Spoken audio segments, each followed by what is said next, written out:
Assalamualaikum warahmatullahi wabarakatuh. Perkenalkan, saya Salia Oktaviana dari kelas AKT 4A. Di sini saya akan mempresentasikan hasil paper case saya mengenai analisis laporan keuangan pada PT Unicharm Indonesia Terbuka. Nah, sebelum itu kita perkenalan dulu di profil PT Unicharm Indonesia itu sendiri. Nah, PT Unicharm Indonesia Terbuka merupakan perusahaan yang bergerak di bidang sektor industri produk kesehatan, khususnya dalam memproduksi dan memasarkan berbagai produk seperti pembalut wanita, popok bayi, serta produk perawatan untuk hewan peliharaan. Nah, kantor pusat PT Unicharm ini berlokasi di lantai 42 Sinarmas MSIG Tower 42 Jalan Jenderal Sudirman, Kavling 21, Karet Setiabudi, Jakarta Selatan. Nah, PT Unicharm ini memiliki 4 fasilitas produksi nih, yang dimana terdiri dari 2 pabrik di kawasan industri Karawang, Jawa Barat, dan 2 lainnya berada di lokasi industri Park Mojokerto, Jawa Timur. Nah, kegiatan usaha yang komersial dimulai pada Februari 1998 dengan peluncuran pembalut wanita yang bermerek Cham. Kemudian pada tahun 2000 diluncurkan lagi produk popok bayi dengan merek Mami Pokok. Oke, selanjutnya ada produk yang dihasilkan oleh PT Unicharm Indonesia Terbuka, yaitu yang pertama ada perawatan bayi. Nah, perawatan bayi ini merupakan popok bayi tipe celana dan perekat yang nyaman dan praktis digunakan yang disebut Mami Pokok. Kemudian ada tisu basah juga nih antibakteri, yaitu Kirewi Paste. Yang kedua ada perawatan wanita, yaitu pembalut wanita dengan berbagai varian sesuai kebutuhan, yaitu termasuk Cham Cooling Fresh, Cham Down Siri, dan Panty Liner Cham untuk kenyamanan harian. Nah, yang ketiga ada perawatan kesehatan. Nah, popok dewasa antibakteri ini mencegah iritasi kulit untuk kenyamanan lansia nih, seperti Livree, Canon Scientific, Cham Nap Urin Day dengan daya serap yang tinggi. Yang keempat ada perawatan kecantikan. Nah, produk untuk perawatan wajah dan kebersihan dengan tekstur micro sponge untuk penyerapan skincare, yaitu silikon kapas wajah. Yang kelima ada masker wajah nih. Produk masker wajah untuk perlindungan dari polusi dan partikel berbahaya, yaitu Unicharm 99% Guard Mask, Unicharm 3 dimensi mask ini, dan Unicharm untuk Kids Mask untuk anak-anak. Dan yang terakhir, yang keenam, yaitu perawatan hewan peliharaan. Nah, produk untuk kenyamanan dan kesehatan hewan peliharaan seperti Daily Joy, makanan kucing, makanan anjing, berbagai varian rasa. Kemudian ada Deo Sheet, Alpis Manor popok untuk hewan kucing dan anjing. Oke, selanjutnya ini ada CSR, yaitu Corporate Social Responsibility. Nah, perseroan ini upaya selalu mengintegrasikan suatu prinsip keberlanjutan ke dalam seluruh aspek operasionalnya dalam upaya untuk memperkuat kontribusi melalui program CSR. Nah, program-program yang dilakukan ini berfokus pada peningkatan kualitas hidup, pendidikan, dan dukungan untuk pengelolaan lingkungan. Pada tahun 2023, dana sebesar 142,6 miliar sekian ditetapkan untuk mendukung kegiatan sosial dan lingkungan. Yang pertama ada edukasi pemilahan sampah. Nah, edukasi ini bekerja sama dengan organisasi internasional seperti Yayasan Jepang dan JCI Jepang untuk mengadakan kampanye untuk memberikan pengetahuan tentang pemilahan sampah. Yang kedua, pengembangan sosial dan masyarakat. Ini meningkatkan keselamatan kerja dan pemberdayaan karyawan dan kolaborasi untuk pemantauan rutin terhadap mesin dan peralatan produksi, kemudian memberikan kesejahteraan bagi karyawan untuk menciptakan dampak sosial yang berkelanjutan. Oke, selanjutnya apa sih keberlanjutan dari PT Unicharm Indonesia itu sendiri? Oke, jadi keberlanjutannya ini untuk memperkuat komitmen dalam menerapkan prinsip keberlanjutan di seluruh aspek operasionalnya untuk menciptakan nilai jangka panjang bagi pemangku kepentingan. Nah, perseroan ini melakukan pengelolaan terhadap limbah dan komitmen terhadap kualitas dan keselamatan konsumen maupun produk. Yang pertama ada pengelolaan terhadap lingkungan, yaitu ada penerapan energi terbaru PLTS. Nah, PLTS ini pada tahun 2023 membuat pembangkit listrik tenaga surya di 2 fasilitas utama, yaitu pabrik di wilayah Jawa Timur dan anak perusahaan PT Unicharm, yaitu Non-Woven Indonesia dengan total kapasitas 5,99 MWP. Proyek ini diperkirakan mampu menurunkan emisi karbon sebesar lebih dari 7.000 ton per tahunnya. Wow. Nah, yang kedua ini pada pengolahan limbah dan keputusan terhadap lingkungan. Nah, seluruh limbah produksi, baik yang cair maupun yang padat ataupun B3 yang dikelola secara profesional melalui kerjasama dengan kontraktor pihak ketiga selama kurang lebih dari 5 tahun terakhir, dan memiliki riwayat catatan tidak adanya pelanggaran atau klaim lingkungan yang material. Oke, selanjutnya kita ke yang kedua, yaitu kualitas produk dan kepuasan konsumen. Nah, yang pertama ada standar produk dan sertifikasi. Nah, seluruh produk yang dijual oleh perseroan telah memperoleh izin edar yang sesuai. Selain itu juga perusahaan mengadopsi berbagai standar mutu seperti ISO 9001, ISO 1345, serta berkala sejak tahun 2004 untuk memastikan kepatuhan, keamanan, keselamatan luasnya. Yang kedua ada transparansi dan layanan konsumen. Nah, perseroan ini menyediakan layanan pelanggan yang responsif melalui berbagai media seperti telepon, email, dan media sosial. Nah, komitmen ini terhadap Standar Nasional Indonesia (SNI) dan transparansi informasi bahan baku. Oke, langsung aja kita masuk ke akun uniknya nih. Nah, akun uniknya ini aku ambil dari akun piutang derivatif. Nah, akun ini merupakan aset yang dimiliki perseroan yang timbul akibat transaksi. Nah, transaksi derivatif ini merupakan kontrak keuangan yang nilainya diturunkan dari aset dasar seperti mata uang, saham, obligasi, dan komoditas. Nah, piutang derivatif ini berbeda dengan piutang usaha biasa. Ya, seperti piutang dagang. Nah, piutang usaha ini dapat muncul karena terjadinya penjualan barang atau jasa. Sementara piutang derivatif ini muncul akibat terjadinya transaksi keuangan yang lebih kompleks. Oke, lanjut kita masuk ke analisis horizontal. Nah, sebelum itu kita bahas dulu nih. Analisis horizontal itu merupakan metode analisis laporan keuangan yang digunakan untuk menilai suatu tren dengan membandingkan tahun sebelumnya atau dari waktu ke waktu. Nah, analisis ini menunjukkan sejauh mana suatu akun meningkat atau menurun dalam periode tertentu. Oke, yang pertama kita bahas akun persediaan dulu nih pada PT Unicam Indonesia Terbuka melalui analisis horizontal. Nah, dapat dilihat pada tahun 2023 sebesar 1,2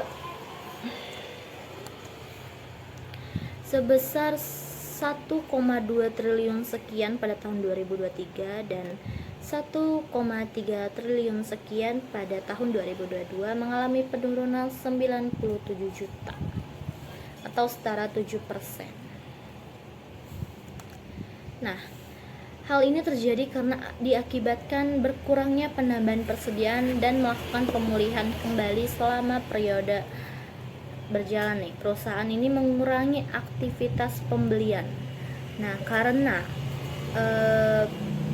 berkurangnya pada tahun yang berjalan ini penghapusan persediaan yang tidak layak untuk dijual. Yang kedua ini liabilitas pada sewa. Nah, pada tahun 2023 sebesar 99 juta sekian, pada tahun 2002 memiliki nilai 92 juta sekian, mengalami kenaikan 6 juta, kemudian mengalami setara 7%. Nah, sewa ini sudah terutang kepada pihak ketiga hingga tahun 2029 dan seterusnya.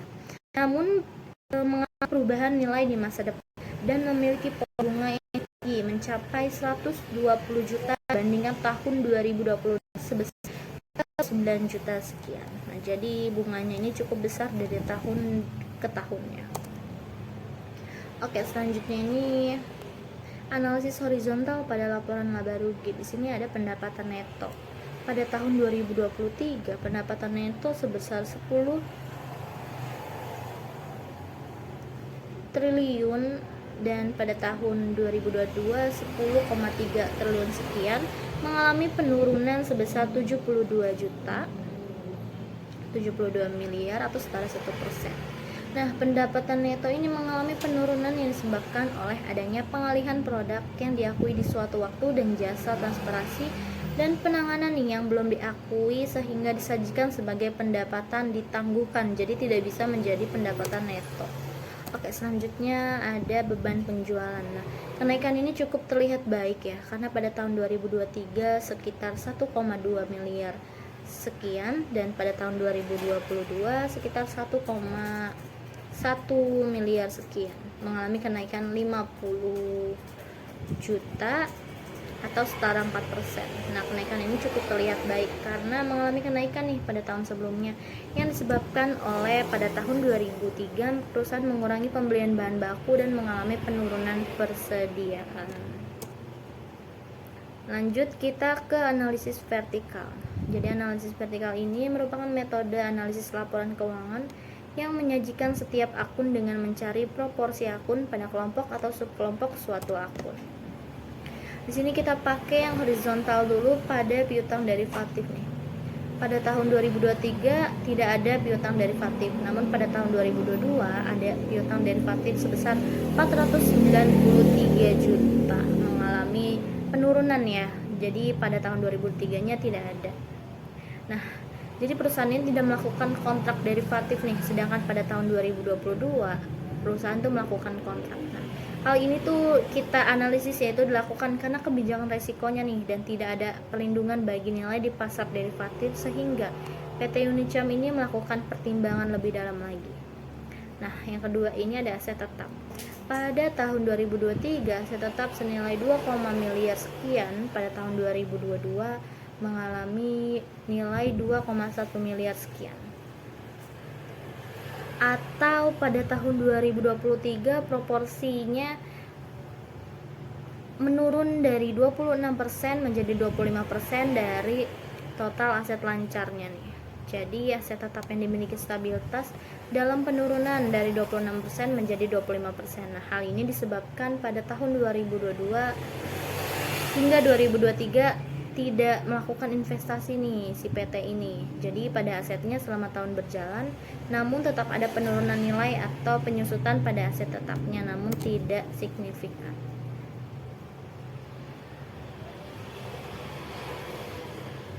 Kemudian analisis vertikal pada laporan laba rugi.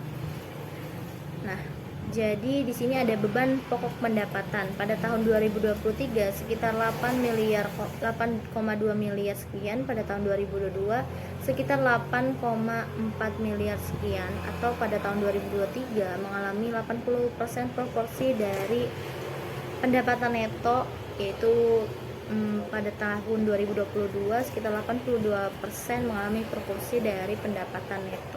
Nah, beban pokok pendapatan ini pada tahun 2023 mencapai 80% dari pendapatan neto ya. Jadi penurunan ini dikarenakan turunnya biaya produksi, distribusi bahan baku, dan biaya lainnya yang digunakan untuk kegiatan usaha. Selanjutnya ada laba bruto nih. Laba bruto ini pada tahun 2023 senilai 2, miliar sekian, pada tahun 2022 1,8 miliar sekian, atau mengalami 20% dari proporsi pendapatan neto pada tahun 2023, dan pada tahun 2022 mengalami 18% proporsi dari pendapatan neto. Nah, ini meningkat 2% dari tahun sebelumnya. Nah, hal ini disebabkan pada tahun 2023 PT Unicam meluncurkan produk premium nih menggunakan biomaterial yang dapat menggunakan nilai rata-rata penjualannya.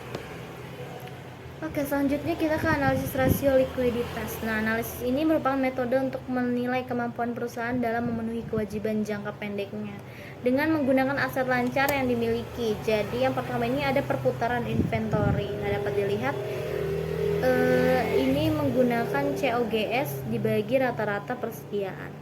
Di sini pada tahun 2023 menghasilkan 3,25, pada tahun 2022 menghasilkan 3,70. Nah, PT Unicam Indonesia Terbuka ini memiliki 3,25 kali untuk pemutaran persediaannya selama tahun 2023.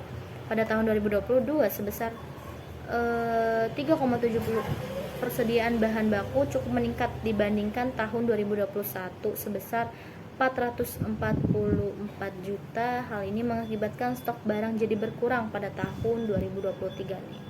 Yang kedua itu ukuran likuiditas piutang dagang. Nah, di sini untuk mencari ukuran likuiditas piutang dagang itu kita perlu mencari penjualan dibagi dengan 360 atau 1 tahun. Nah, jadi menghasilkan 83,47 untuk tahun 2023 dan menghasilkan 91,7 pada tahun 2022. Nah, hal ini berarti PT Indonesia Terbuka dapat meningkatkan efisiensi penagihan pada piutang usaha. Namun pada tahun 2023 rata-rata tingkat kerugian naik 1,3% dibandingkan tahun 2022 sebesar 64,2%. Oke, kita lanjut ke analisis rasio solvabilitas. Nah, rasio ini merupakan metode untuk mengukur kemampuan perusahaan dalam memenuhi kewajiban jangka panjangnya atau menilai tingkat kesehatan, struktur modal, dan risiko kebangkrutan. Nah, rasio ini menunjukkan seberapa besar aset atau modal perusahaan yang digunakan untuk mendanai utang tersebut. Nah, yang pertama adalah kita mencari rasio kemampuan membayar bunga nih. Nah, di sini cukup besar ya, hingga 2,9%. Nah, untuk mencari ini kita perlu mencari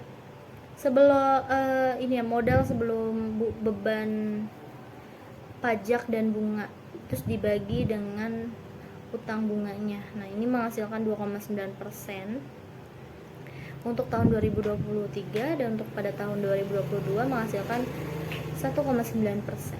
Nah, rasio ini menunjukkan bahwa perusahaan mampu dalam membayar beban bunga sebanyak 29 kali dari laba operasional yang dihasilkan. Hal ini menunjukkan rasio solvabilitas yang tinggi dan kemampuan perusahaan dalam memenuhi beban bunga yang besar.